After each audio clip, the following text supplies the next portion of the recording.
Good afternoon, and thanks for joining us for Workplace Toxic Avengers Unite, how to recognize toxicity in the workplace and what to do about it. I'm Greg Berry, Director of Communications in the Office of Alumni Affairs.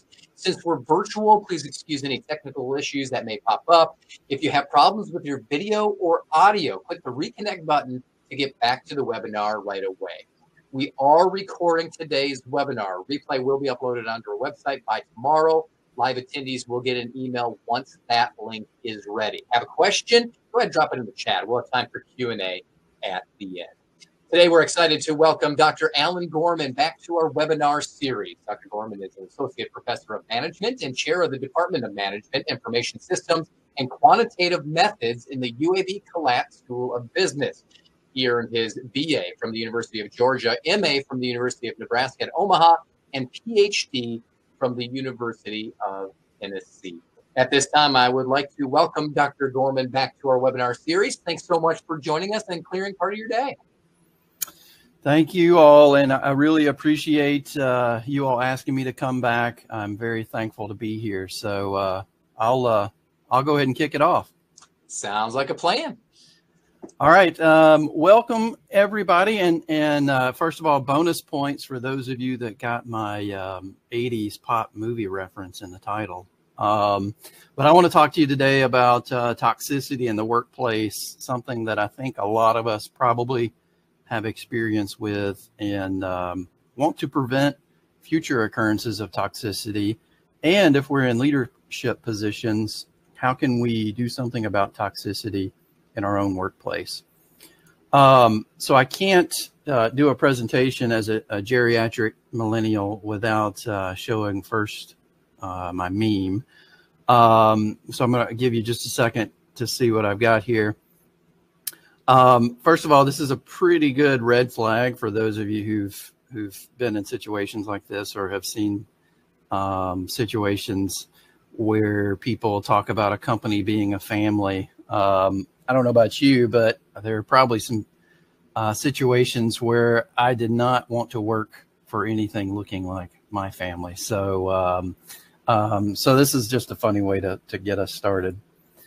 So first off, what is a toxic workplace? I think it's important that we all have a shared understanding of what we're talking about. And there's really not a good definition in the literature about toxicity.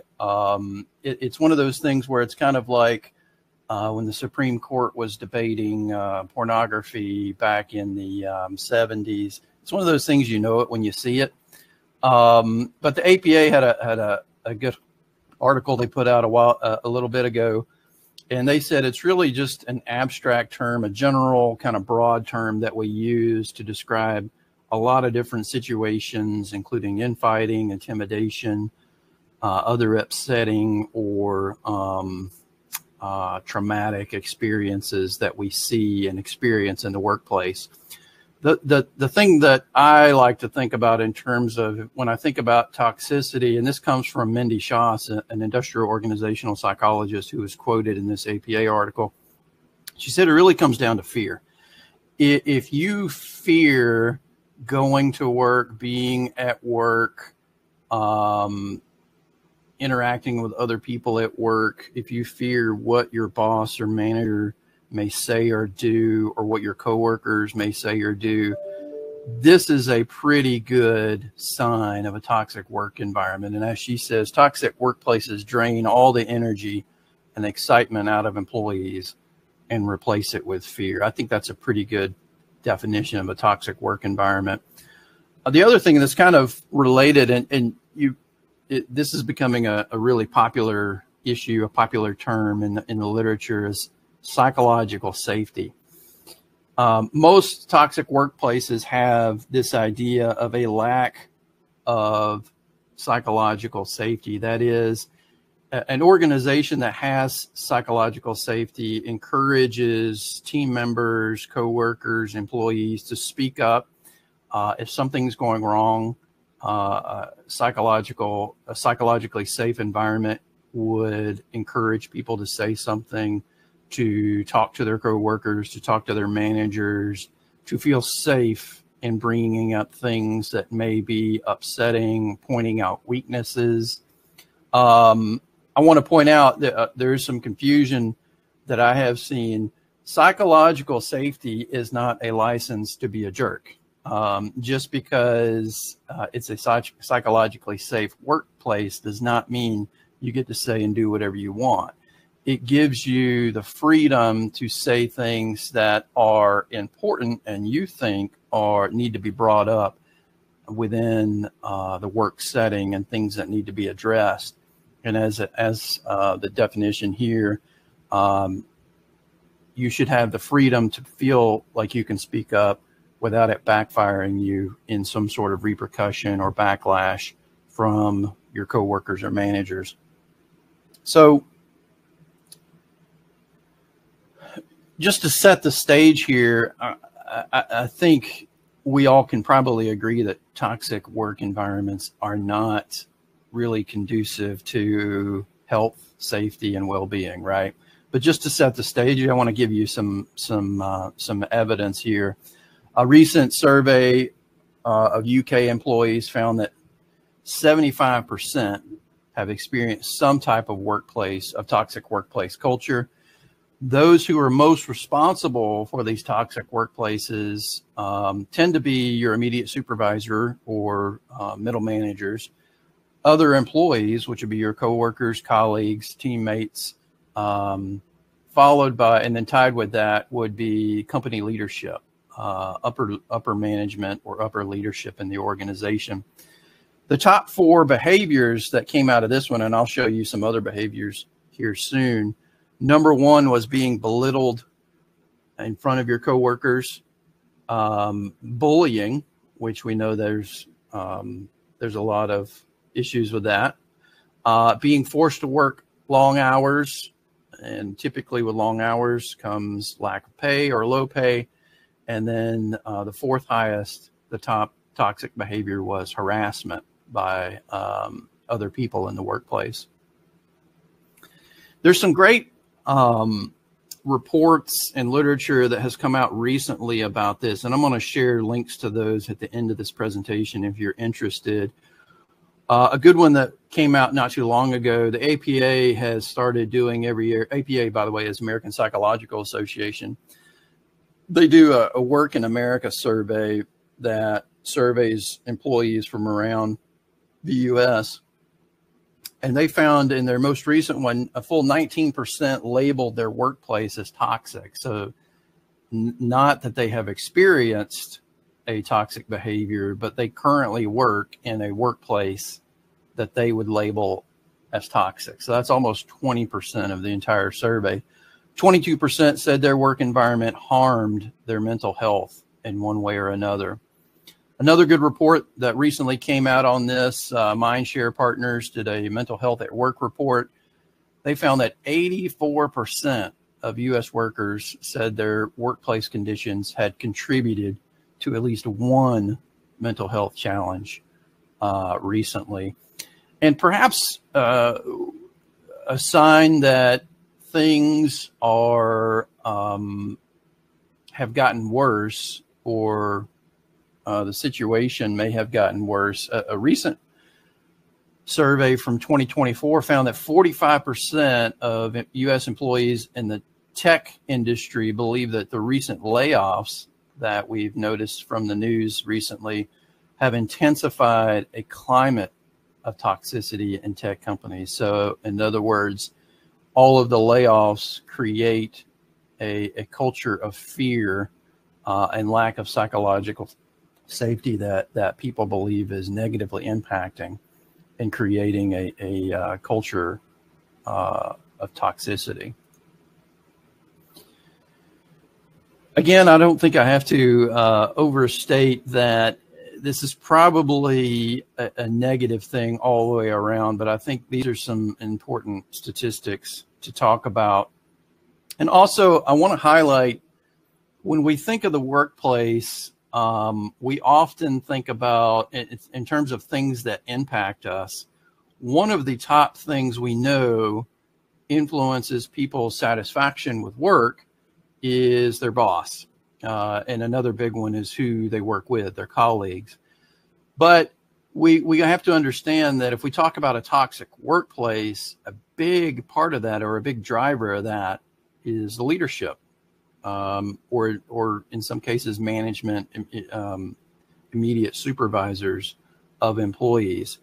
I teach classes on leadership, and one of the first days of class, I talk all about what it means to be a bad leader, right? Because when you're teaching someone to be an effective leader, very rarely do you think about, well, what does it mean to be a bad leader, right? But I think the starting point for a lot of students and a lot of folks who want to improve their leadership potential, you have to understand what people want out of their leaders. And if we've experienced bad leadership in the past, we probably don't want to recreate that, right? So how do we recognize the bad leaders that we've had, and what are the impact of those?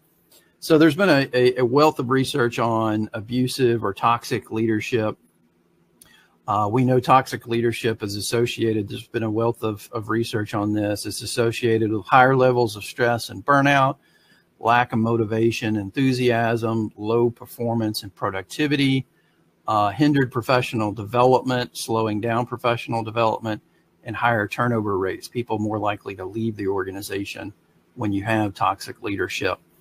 Some of the outcomes, there's a great book by a workplace psychologist named Bob Sutton, and you may have heard about it, but it's a classic and one of the ones I refer to quite a bit in my leadership. It's called the No Asshole Rule, and it's basically how do you deal with jerks at work. And Bob Sutton does a brilliant job kind of laying out a framework for, what would an organization that doesn't hire or promote or retain toxic workers or jerks, what would that look like, and why should we do that kind of thing in organizations?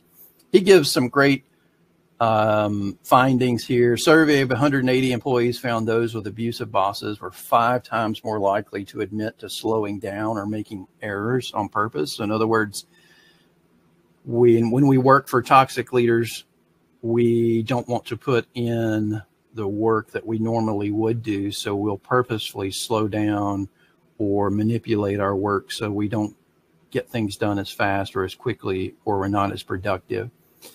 Researchers in another study tracked 64 employees for 3 weeks. They found that even model employees, what we would consider really good employees, turned negative and unproductive if their bosses were rude or mean-spirited.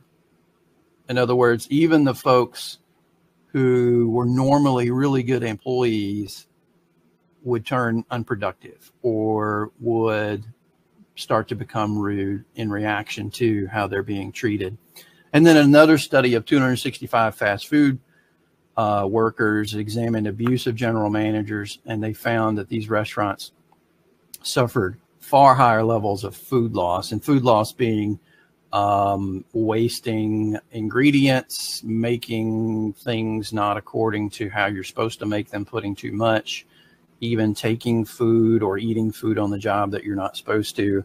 When your manager is an abusive boss, you're much more likely to do that type of thing in a restaurant environment. Kind of bringing out that lens a little bit. What about toxic workplaces in general, not just leaders? One study of Australian employees found that toxic workplaces increase the risk of depression by as much as 300%. This is a recent a study that came out in the British Medical Journal. That's a big deal, right?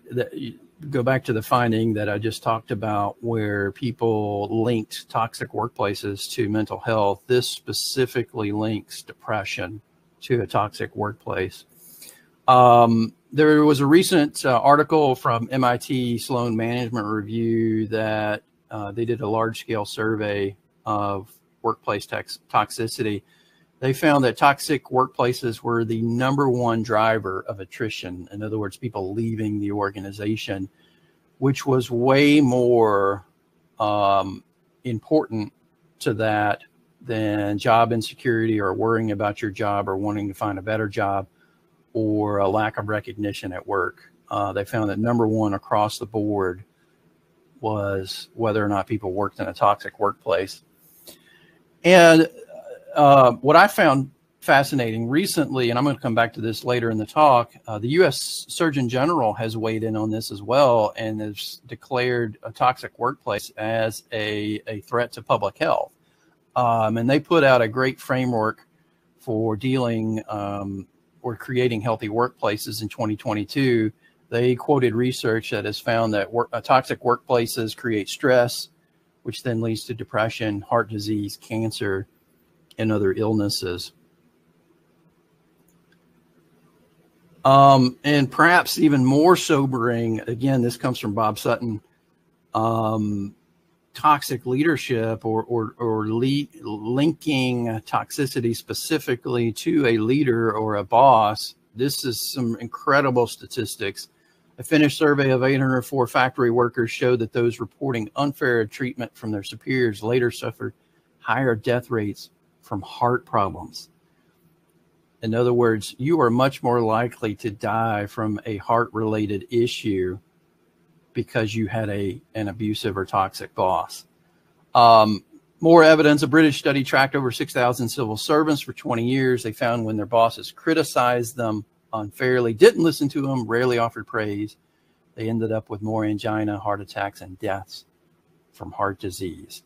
And a 10-year Swedish survey of over 3,000 workers found that those with lousy bosses suffered far more heart attacks. Now, when I show these statistics to my students, this is really sobering information, right? Because it's not just it creates a bad work environment, we don't want to work there, people leave. One of the things we have to realize when we're talking about leadership is the responsibility that are on the shoulders of leaders. If, as employees, if we go to work, if we show up to the workplace and we absolutely hate the job, the people we work with, our leaders, that creates an incredibly stressful situation for those employees. And unlike predators in the wild, Bob Sapolsky wrote this great book a few years ago called Why Don't Zebras Get Ulcers? And he basically made the point that, you know, animals that are being hunted in the wild, they turn on the fight or flight and they can escape stress very, very quickly, right? Well, as humans, we, in a lot of situations, get stuck with very stressful environments, like a job that we can't quit because we have obligations, we have family, we have children, we have mortgages. That becomes a huge stressor in our lives that we can't escape. And this evidence points to just how it's not just it creates a bad work environment, but these work environments create incredible levels of stress, which build up over time and then lead to, as you would imagine, very, very problematic health problems. Okay, so hopefully I have convinced you that toxic workplaces are a bad thing and we want to avoid them. So what should I look for when I'm thinking about toxic workplaces? These are a few kind of what I would consider general signs or very broad kind of signs. If the workplace operates with favoritism and unfair treatment, in other words, people get jobs or promotions because of who they know, not necessarily because of their performance.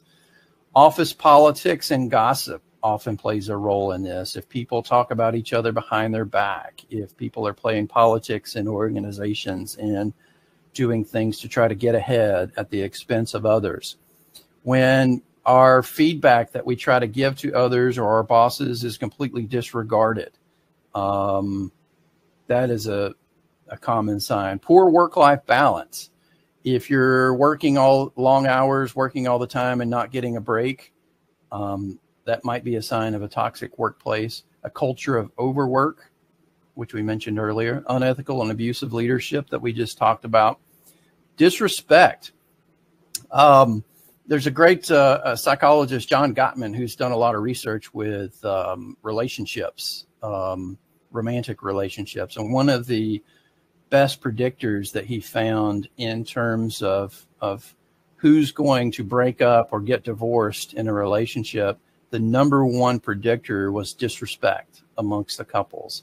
In other words, one person does not take the other seriously or shows a level of disrespect that they're not treating the other person or listening fairly.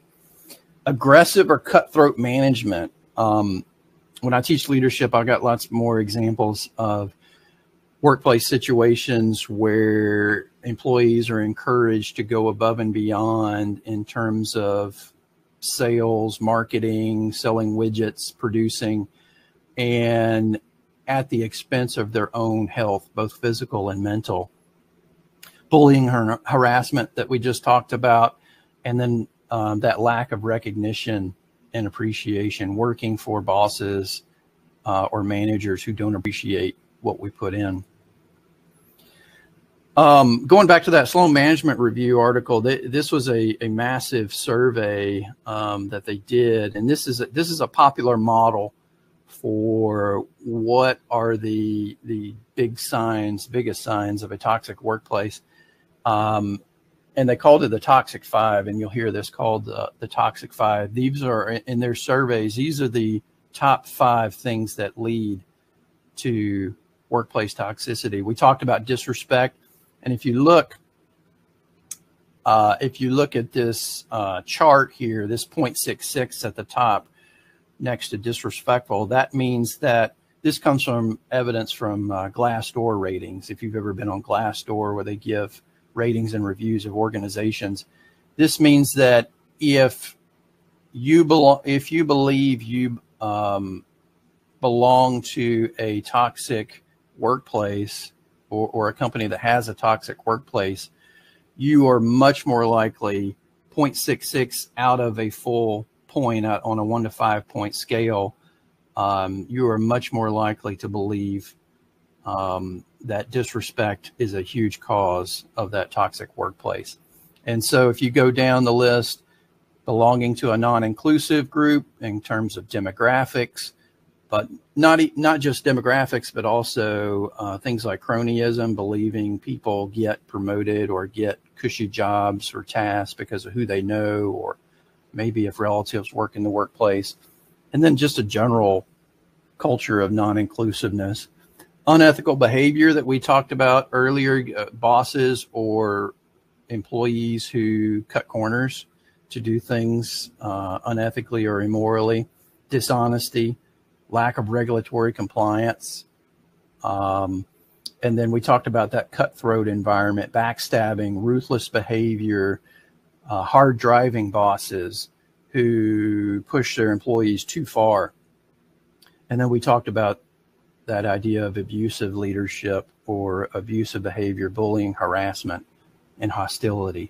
If you see these things, these are generally, especially all together, but if you see one or more, this is a pretty good sign that you've got a toxic work environment. What about some more specific things? This comes from a recent article from Lumina Learning. Some good examples that I've seen and you may have seen before. If a leader or a boss walks into a room and everybody stops talking, why are they not saying anything around the boss? Are they trying to hide something, or they don't want to say something that somebody might hear? Inappropriate behavior that gets ignored. Expressing concerns isn't welcomed by leadership. In other words, if you see an issue, if something needs to be addressed, but no one's listening or no one wants to hear it, different viewpoints, alternative approaches aren't valued. If people feel like they're walking on eggshells, if they feel like they can't talk to their boss or can't talk to other people, if people are increasingly out sick, one of the things we know from the literature is when you work for a bad job or a bad organization, you're much more likely to call out sick. Mistakes are loud and success is kept quiet. In other words, people are much more likely to point out your mistakes, but if you've done something right, you may never hear anything about it, or it may be kept behind closed doors. And then we talked about favoritism in terms of promotion, reward decisions, merit decisions, things that impact your job. Now, the next question I know that's on everybody's mind is, okay, well, what do we do about all this? Well, notice that in the title to this slide, notice I say surviving, right? One of the things we have to do is figure out, if we're in this environment, how can we just get by for the time being? Because there's probably going to be things that we want to do and might be able to do later. But for now, what can we do to try to survive this toxic work situation? These are some ones that I think may or may not be helpful. Establish positive boundaries as best you can. In other words, at your job, if you get off at 5, make sure you leave at 5. If you don't respond to emails after a certain hour, make sure you don't respond. Set those boundaries as best. Notice the key word there is as best you can. It may not be feasible in all situations, but if you have those boundaries, set those boundaries and try to stick to them if you can. Create a positive workspace yourself. Try as best you can to be positive. I know that's easier said than done. It is trying to create that positive workspace, but trying as best you can to create that amongst your coworkers. This is one I think that people have done without really thinking about it, using remote work to your advantage. If you really hate going to the office and you hate a toxic work environment, one way to get around that is not going, or using remote work as a way to avoid that. I don't want to step on any policy issues that may come when it comes to remote work, but that might be something to think about in terms of surviving. Keeping a journal. James Pennebaker at the University of Texas has done decades of research that has shown that people that journal regularly and keep records of their thoughts and what they experience tend to have better outcomes. Talking to somebody may help. There's probably other people in the workplace who are experiencing the same things that you are, and people are probably afraid to speak up. One of the things that may help is just talking to somebody and seeing what's the shared experiences amongst the workplace. And another one, and I could do a whole session on this, is practicing self-care. It's really, really hard for us to take care of ourselves when these bad things are happening in organizations, but making sure we're getting our rest, eating well, getting our exercise, as hard as that is, it's something that we need to keep at the forefront, that we need to take care of ourselves first. And again, notice I say surviving. I don't want to paint a picture as though we're making excuses for the toxic behavior that's going, but first thing is we have to recognize the situation we're in, and sometimes that may just be surviving from the beginning. What about surviving toxic leadership? If we have a specific boss or leader, setting those boundaries, going back to what I talked about earlier about making sure you have those boundaries and sticking to them. Make sure you document if it's something that is upsetting, that you think is wrong or against policy, bullying, harassment, things that you should not be experienced. Document that. Document. The first thing anybody, if you talk to somebody in legal or HR, they're going to want to know, did you document the experience? Write those things down. Build support. Talk to other people. Try to drum up support or build a coalition if you can. Avoid drama. This sounds kind of as not a good thing to tell people to do. But there are people in the workplace, and you and I have probably experienced these people, who are what we would consider toxic or jerks, and they really, really enjoy being jerks. And often what feeds into that is, if you respond to that and give them the attention that they want, you're feeding into that toxic behavior. And again, not to excuse that toxic behavior, but a lot of those toxic leaders, toxic employees, they feed right into that. And that toxicity continues to spread. Step up. We're going to talk about this a little bit in a second, but if you see something, say something. It's really, really hard.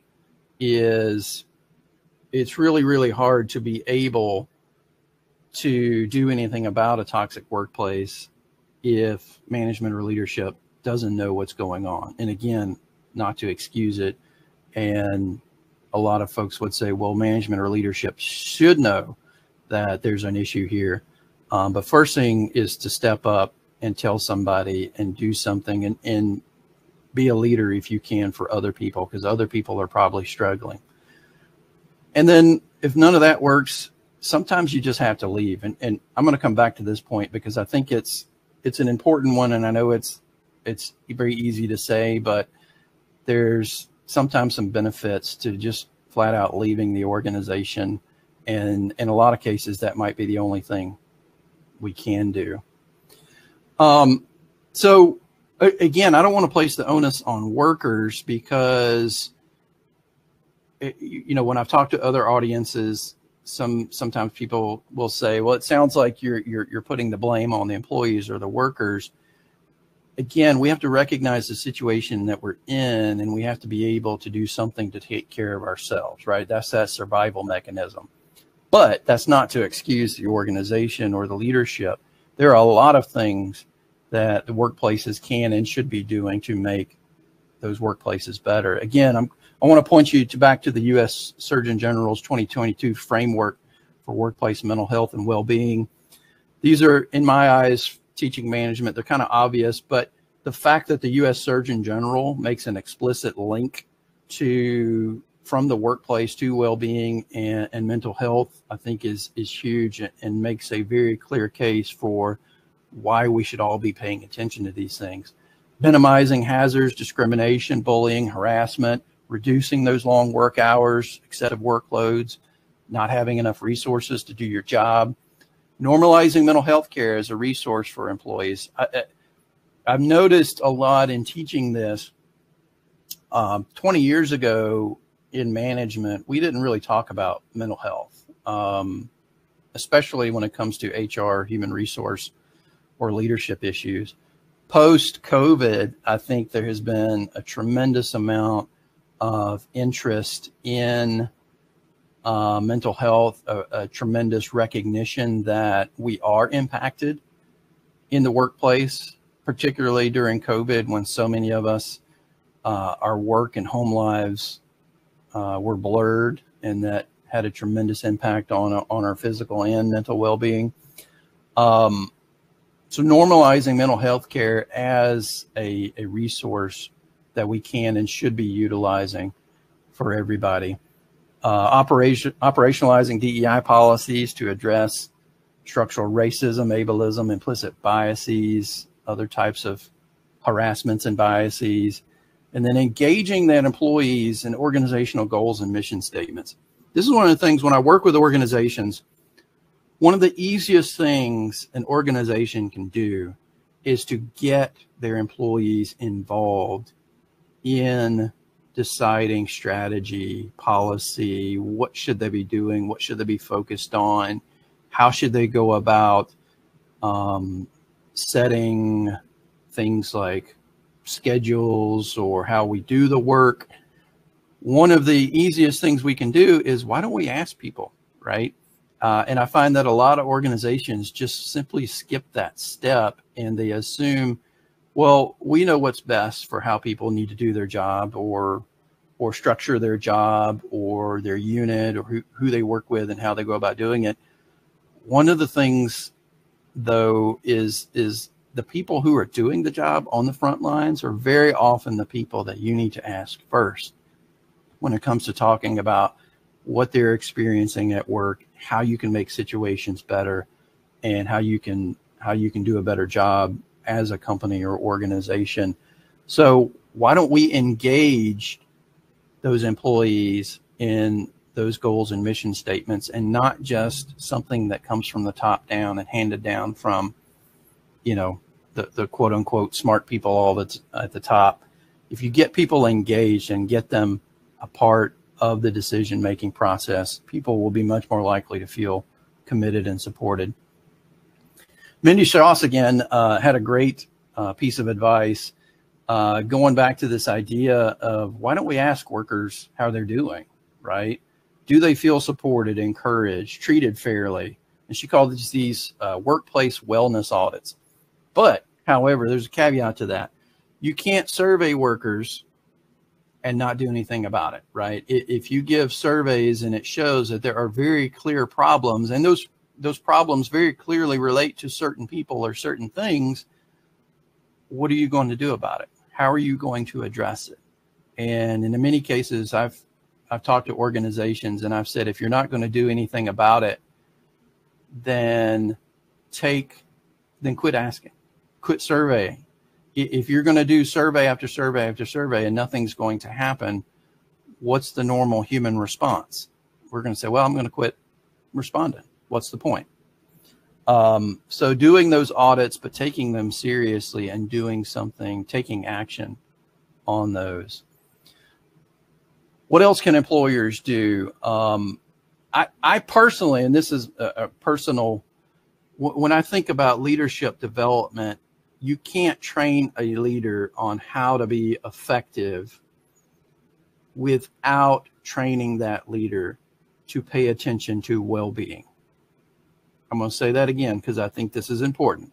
You cannot develop leaders without paying a huge amount of attention to how leaders treat people and how they consider well-being in the organization. You cannot underestimate, go back to the statistics that I pointed to in the very beginning, the impact that we have on the people that we work with as a leader is immeasurable. We have tremendous amounts of influence, and we need to take that seriously, right? Leadership is not reading a book and saying, okay, go do this. We have to understand the responsibility that comes with leadership. Luckily, there is some good work. The Oregon Health Institute, Leslie Hammer out there does a phenomenal job with this. She's another industrial organizational psychologist. She's put together lots of different trainings on how to build healthy workplaces. And some of the research that's coming out has found that it boosted job satisfaction, reduced intentions to quit, and increased the well-being of those employees. This is another good suggestion from Mindy Strauss is why don't we, and going back to the point that I just made, why don't we evaluate our leaders based on their contribution to creating a culture of respect and safety? If they aren't contributing, if they're not creating a strong culture of well-being and safety, why aren't we holding them accountable to that? Why are they not being evaluated as such? We need to be evaluating our leaders based upon how much they themselves contribute and lead and set the tone for how we should be treating each other in organizations. Making a public commitment to improving employee well-being.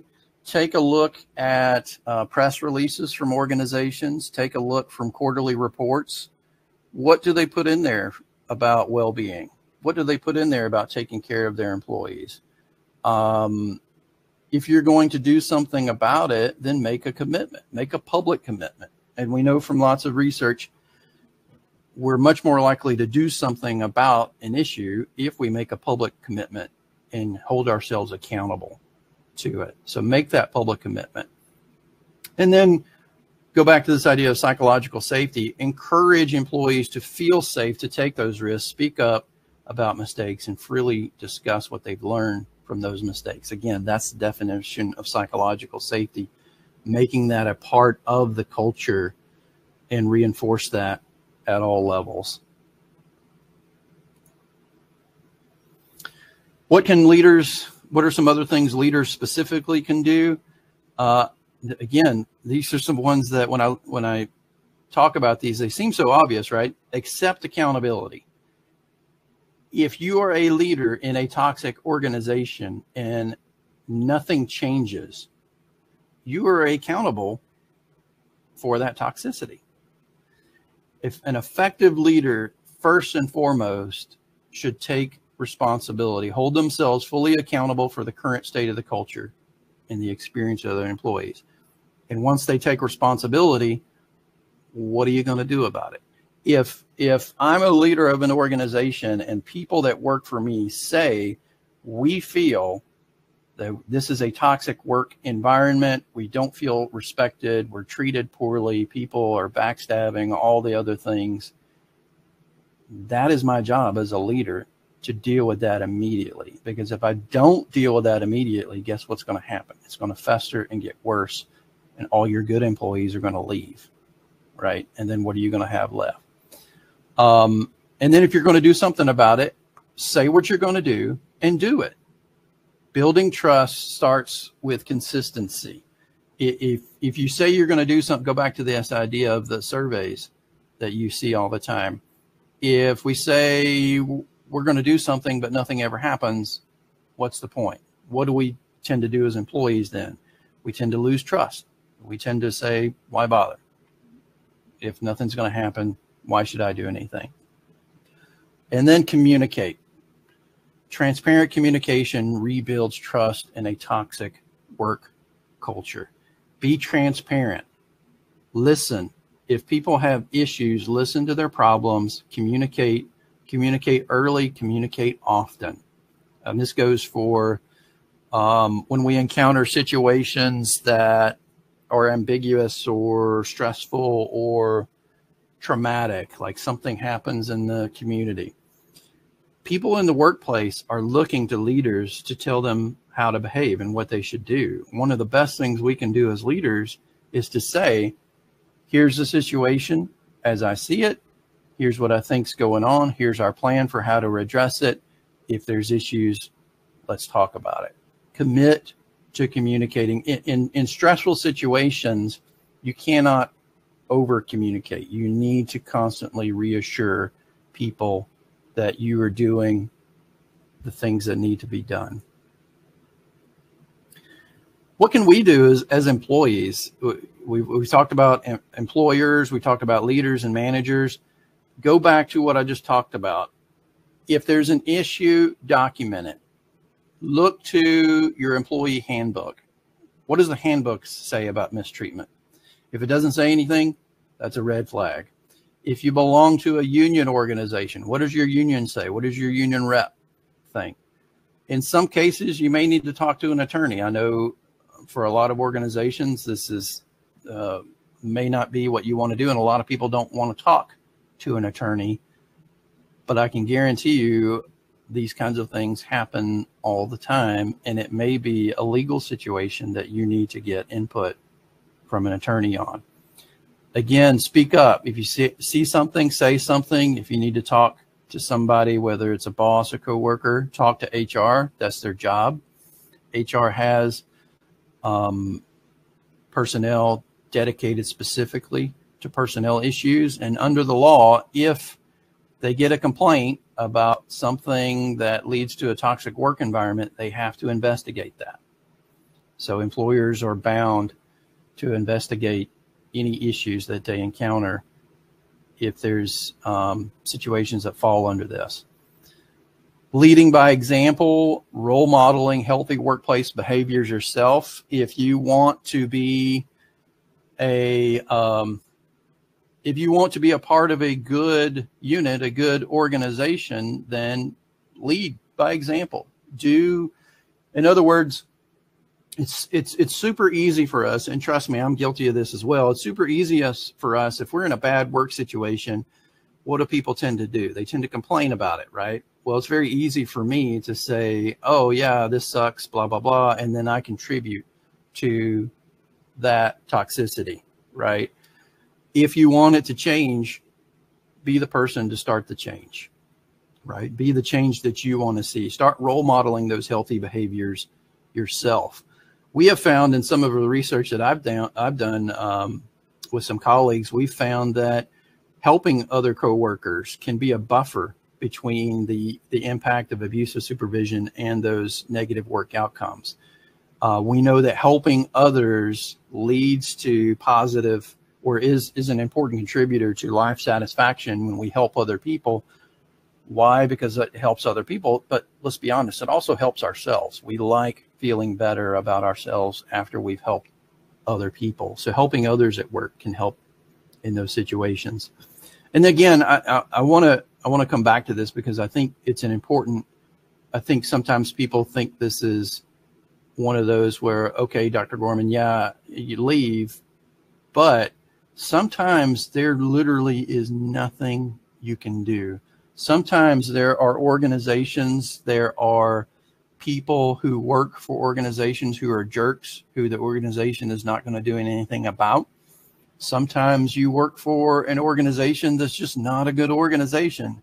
You work for a boss that's just a bad boss, and nothing is going to change. If there is a situation where you can change that situation, you can change the unit you work in, you can change the setting. I mentioned remote work earlier, if that's an option. Look for organizations that place a priority on employee well-being. There are some out there, and I'm going to mention a few of what you want to look for in a second. Sometimes that's the best you can do. The silver lining, however, is, I've mentioned this before, is a lot of people think that it's impossible to find a good job, or they're stuck in issues, they're stuck in situations they can't get out of.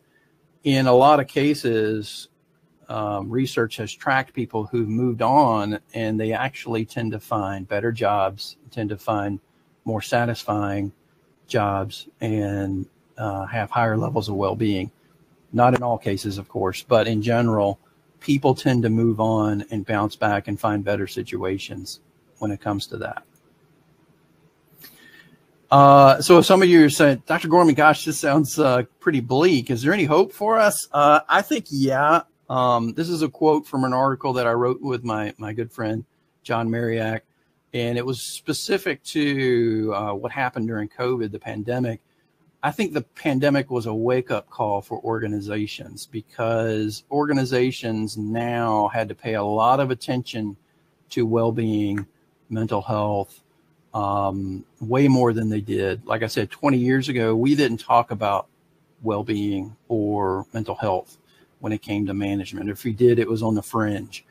If it's taught us nothing, is that we bring our lives to the workplace and vice versa. Everything that happens in our lives is intertangled between work and home and everywhere in between. We can't just check out and leave our work life at work, go back home and pretend it's okay.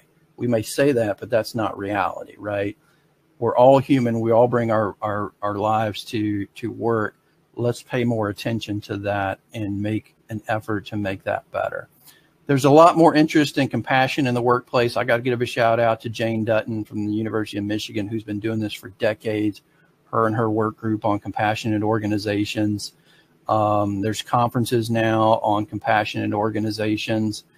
You probably remember the conscious capitalism movement founded by the founder of Whole Foods, still going strong despite Whole Foods being sold to Amazon.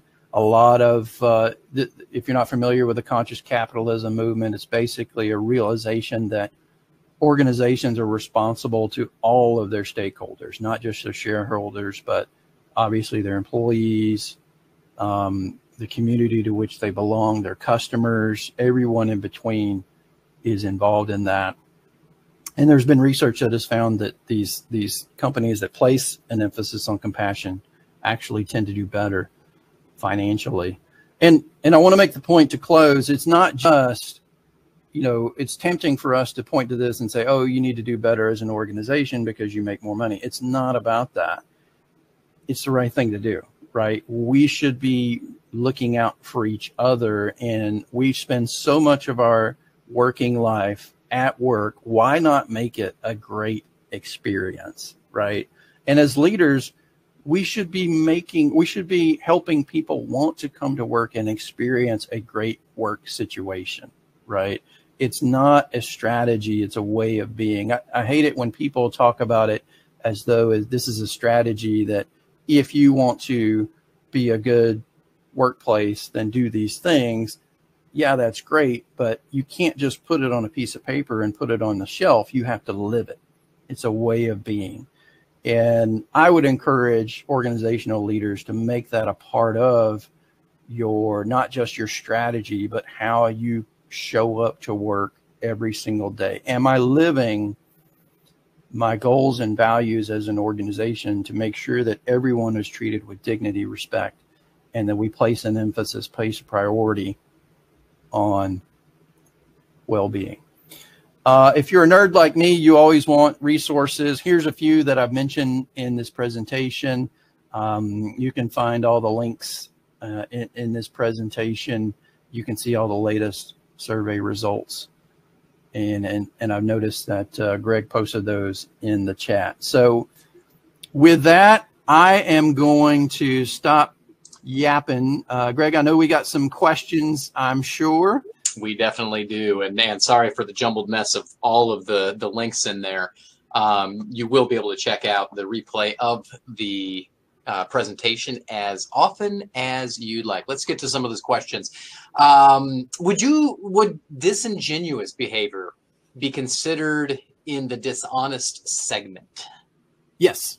Yes. Yeah, that wasn't specifically referenced, but yes, disingenuous behavior, being someone you're not, pretending to be anything that's disingenuous. Yes. Any stats for workplace toxicity due to any type of discrimination? I imagine it's very high. I'm sure they're out there. I don't know that I've got a good one to cite for you right now, but yes, I'm quite certain that we've got some stats out there on that. Any advice on when or if you should leave a toxic work environment and still keep your industry-specific reputation intact? And when and how is the best to leave once you realize you can't change things? The million-dollar question. Yeah, I don't know that I've got a magic bullet. I would say, for me personally, and people I've worked with, organizations I've worked with, if you find yourself that when you, on Sunday night, if you cannot stand the thought of going to work Monday morning, something has to change, right? And you have to decide that for yourself. You have to decide that with your family, with significant others. That's not an easy problem to address, but you got to start somewhere. To the question of industry reputation, you got to, your reputation, if you have done everything that you're supposed to do, your reputation should remain intact, right? And people who know you will know that you are a good person and you're doing it the right way. I wouldn't really worry about being linked to that kind of environment. I think people who are familiar with your situation will probably understand if they've been around that situation, what you are coming from that. The thing I would say is network. There are plenty of people in your industry. There are plenty of people who know jobs or know of opportunities.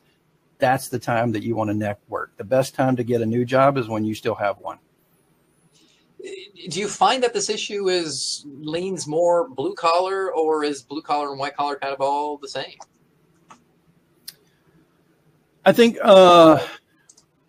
blue collar is a little harder because you tend to be lower on the totem pole. You tend to have to be, at the workplace for specific hours, and maybe you're an hourly worker yourself. I think there probably are some major differences in terms of, if you're thinking of white collar, I just talked about remote work. Well, there's some blue collar jobs I can't work remotely. People have to be on the line doing the job in order to make the widget, right? I'm sure there are some jobs that the thing that for me, it's simply creating a level of awareness to those blue collar workers. And Kelly just nailed this in the chat. Their blue collar is not educated as to what their rights are. I think the white collar might have an idea of what to do, but blue collar may not know, how should I handle this situation? I think as organizational leaders, we need to make everyone aware of your rights and what you can and should be able to do to address these situations. We have a lot of questions. I'm only going to have time for one or two, or possibly three, depending on the answers before we want to wrap up. We want to hit 1 o'clock as close as possible. How does somebody feel comfortable working in places while also maintaining individuality when they're often shunned and called quiet? Oh gosh, this is yeah, another great question. I talk about this a lot in my classes in terms of people who are more introverted. Introverts tend to have a much harder time in situations. The thing I would say is, even if you're quiet, you can still show your personality, right? It's maybe not as easy as someone who's gregarious or is talkative, but you can still show your personality. And I think a positive workplace would be one that appreciates all different types of personality, right? Whether you're extroverted, introverted, anywhere in between, that workplace, that environment should appreciate both. I don't know if that's a good answer, but I think it depends upon, what the characteristics of that situation are. But again, my point being, even if you're introverted and quiet, still showing people that your personality and who you're like. And the final question that I'll leave you with, what should you say in an interview when you are leaving a toxic workplace? Okay. Don't ever burn bridges. You don't know. And I know, trust me, I've been there. It's tempting to want to, burn the place down as soon as you walk out the door, but don't burn bridges. You don't know who you're going to run into later, and you don't know who other people know. Those people might be a good reference for you or be an in for a different job in a different organization. So as tempting as it is, always be the bigger person. Be honest, right? If they do exit interviews and they want to know like what's going on, be honest, right? But you don't have to be, the person that's throwing flame balls at everybody on the way out, Sure. Just admit what happened, move on. Everybody will be happier in the long run. Dr. Gorman, thank you so much for all of the insight and for joining us today. It's been very interesting and fantastic chat room with everybody just going back and forth and the Q&A. Well, thank you all. I really, really appreciate it. And if anybody ever wants to follow up with anything, you can find me on the UAB website, Alan Gorman. I'm in the Department of Management in the School of Business. So thank you all for your time. You're so welcome. Just a reminder, today's webinar will be uploaded onto our website by tomorrow, hopefully this afternoon. Once it's ready, live attendees will get an email with the replay link. Meanwhile, we'd like to invite you to come back for these upcoming webinars.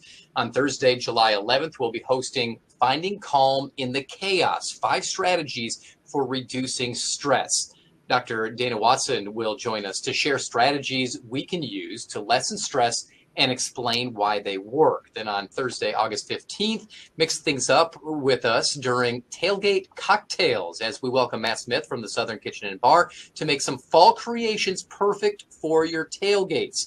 Join us Tuesday, September 10th for Are the New Weight Loss Medications Right for You? Dr. Holly Wyatt and Dr. Jim Hill will explore who may or may not qualify for these medications and if they're beneficial for you.